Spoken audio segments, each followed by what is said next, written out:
Subscribe now and press the bell icon. Never miss an update.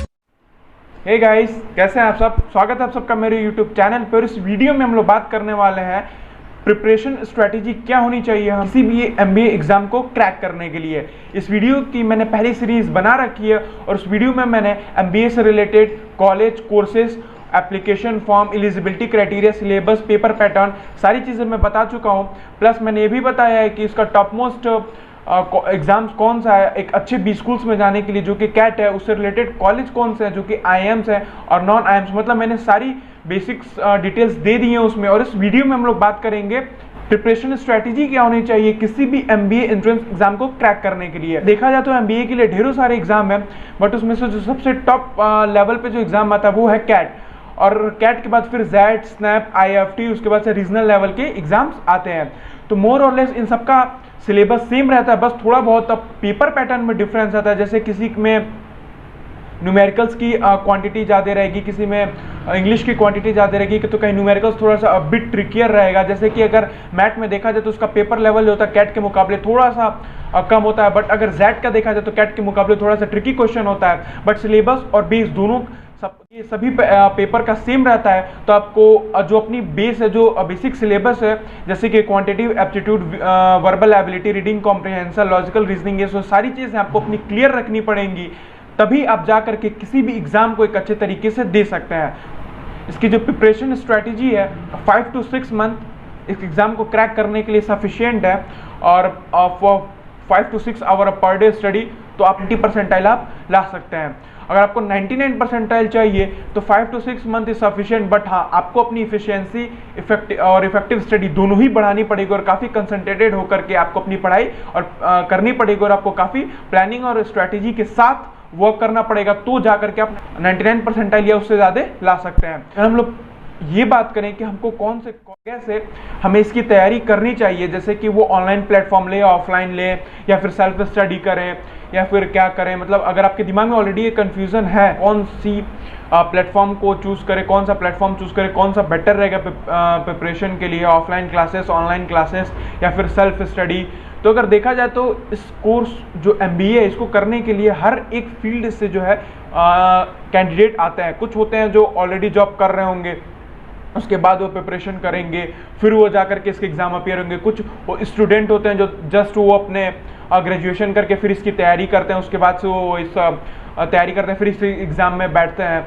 उसके बाद से कुछ स्टूडेंट ऐसे भी होते हैं जो अपने कॉलेज के दौरान ही इसकी प्रिपरेशन करना शुरू कर देते हैं। वो कॉलेज के सेकेंड ईयर या थर्ड ईयर से वो अपनी प्रिपरेशन स्टार्ट कर देते हैं, और उसके बाद से फिर वो, तो अब ये डिपेंड करता है कि आप किस पोजीशन पे हैं और आपको कौन सा टाइम सूटेबल करेगा। अगर आप यहीं कहीं ऑफलाइन कोचिंग से कहीं दूर रहते हैं, या फिर अगर आप कहीं जॉब करते हैं, तो आपके लिए ऑनलाइन सबसे बेस्ट मेथड है।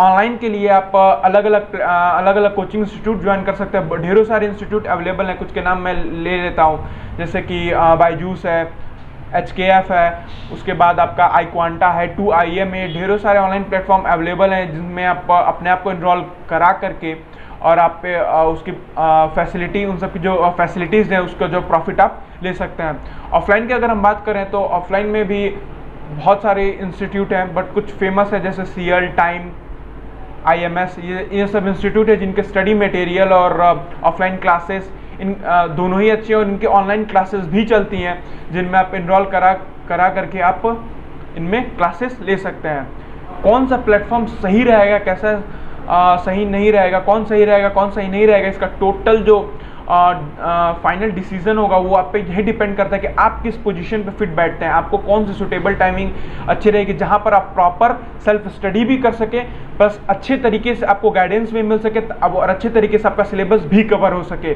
तो ये पहला गाइडेंस और दूसरा सिलेबस कंप्लीशन, ये दोनों ही चीज़ें बहुत मैटर करती हैं। अगर ये दोनों ही चीज़ें अच्छी रहेंगी तो आपके लिए वो डिसीजन वो परफेक्ट होगा। अगर आप हो सकता है अगर आप ऑफलाइन ले बट आपको ट्रैवल में प्रॉब्लम हो रही है, या फिर आपके हो सकता है कि खर्चे ज़्यादा हैं उस जगह पर रह करके पढ़ने के लिए, तो ऑनलाइन बेस्ट। ऐसा नहीं है कि ऑनलाइन अब बेकार है या फिर टाइम कंज्यूमिंग, कुछ नहीं। सिंपल आपको एक डाटा चाहिए अच्छी स्पीड वाला, प्लस आपका अंदर एक डिसिप्लिन, एक वेल मेंटेन डिसिप्लिन या फिर एक डेडिकेशन होना चाहिए, ताकि आप बिना किसी लापरवाही के, बिना किसी लापरवाही के आप स्ट्रिक्टली एंड कॉन्शियसली आप वहाँ पे बैठ सकें और क्लासेस कर सकें। सो दोनों ही मेथड अच्छे हैं और दोनों ही प्लेटफॉर्म अच्छे हैं, डिपेंडिंग अपॉन द कंडीशन कि आप कौन सा प्रेफर कर रहे हैं और कौन सा आपके लिए है। तो इसमें ज़्यादा कंफ्यूज होने की ज़रूरत नहीं है और आप किसी भी प्लेटफॉर्म में इनरोल करके आप एक अच्छी प्लानिंग स्ट्रेटेजी बना सकते हैं और एक हार्ड वर्क करके अच्छे परसेंटाइल ला सकते हैं।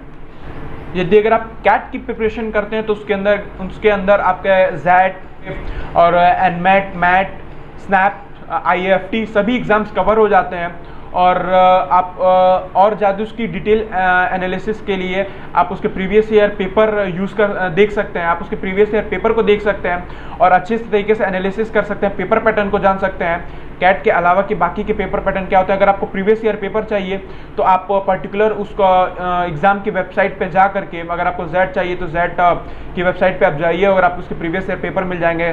स्नैप, IFT पे जा करके आप देख सकते हैं, आप उसके प्रीवियस ईयर पेपर को एनालाइज कर सकते हैं और फिर जान सकते हैं उसके एग्ज़ाम का पेपर पैटर्न क्या है।